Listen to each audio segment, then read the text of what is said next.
ദൈവനാമം മഹത്വപ്പെടുമാറാകട്ടെ.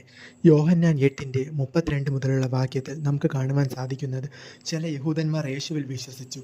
എന്നിട്ട് യേശുവിൻ്റെ അടുത്ത് വന്ന് ചോദിക്കുന്നു, ഞങ്ങൾ ആർക്കും ദാസന്മാരായിട്ടില്ല, പിന്നെ നീ എങ്ങനെയാണ് ഞങ്ങൾ സ്വതന്ത്രരാകും എന്ന് പറയുന്നത് എന്ന് ചോദിച്ചപ്പോൾ യേശു കൊടുക്കുന്ന മറുപടി ഇങ്ങനെയാണ്: പാപം ചെയ്യുന്നവനെല്ലാം പാപത്തിന് ദാസനാണ് എന്ന്. അതെ, പാപം ചെയ്യുന്നവരെല്ലാം പാപത്തിന് ദാസന്മാരായി തീർന്നു. പക്ഷേ പാപത്തിൽ നിന്ന് സ്വാതന്ത്ര്യം നൽകുവാൻ യേശു കർത്താവിന് മാത്രമേ സാധിക്കുകയുള്ളൂ. യോഹന്നാൻ 8:36 യേശു കർത്താവ് ഇങ്ങനെ പറഞ്ഞു: പുത്രൻ നിങ്ങൾക്ക് സ്വാതന്ത്ര്യം വരുത്തിയാൽ നിങ്ങൾ സാക്ഷാൽ സ്വതന്ത്രരാകും എന്ന്. ആമേൻ.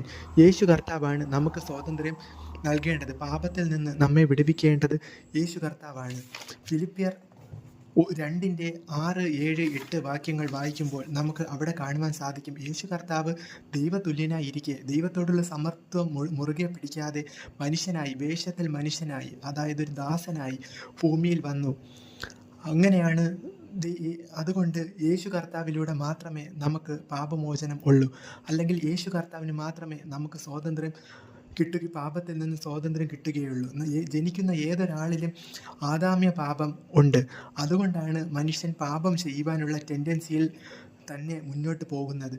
നിങ്ങൾ ആ പാപത്തിൽ നിന്ന് നിങ്ങൾക്ക് വിടുതൽ വേണമെങ്കിൽ യേശു കർത്താവിനെ രക്ഷിതാവായി സ്വീകരിച്ചാൽ മാത്രമേ മുന്നോട്ട് പോകുവാൻ സാധിക്കുകയുള്ളൂ. യോഹന്നാൻ്റെ 8:35 വാക്യമായി ആണെന്നാണ് തോന്നുന്നത്. അവിടെ ഇങ്ങനെ പറയുന്നു: ദാസൻ വീട്ടിൽ വസിക്കുന്നില്ല എന്നും പുത്രൻ സ്വാതന്ത്ര്യം നൽകിയാലേ ദാസന് വീട്ടിൽ വസിക്കുവാൻ സാധിക്കുകയുള്ളൂ എന്ന്. അതെ, ദൈവപുത്രനെ യേശു ക്രിസ്തുവാണ് നമുക്ക് പാപത്തിൽ നിന്ന് സ്വാതന്ത്ര്യം നൽകുവാനുള്ളത്. എങ്ങനെയാണ് സ്വാതന്ത്ര്യം നൽകുന്നത്? യോഹന്നാൻ 14:23 നമുക്ക് കാണുവാൻ സാധിക്കും: എന്നെ സ്നേഹിച്ച് എൻ്റെ വചനം പ്രമാണിച്ചാൽ എന്നെ സ്നേഹിക്കുന്നവൻ എൻ്റെ വചനം പ്രമാണിക്കും, എൻ്റെ പിതാവ് അവനെ സ്നേഹിക്കും, ഞങ്ങൾ അവൻ്റെ അടുക്കൽ വന്ന് അവനോടുകൂടെ വാസം ചെയ്യും എന്ന്.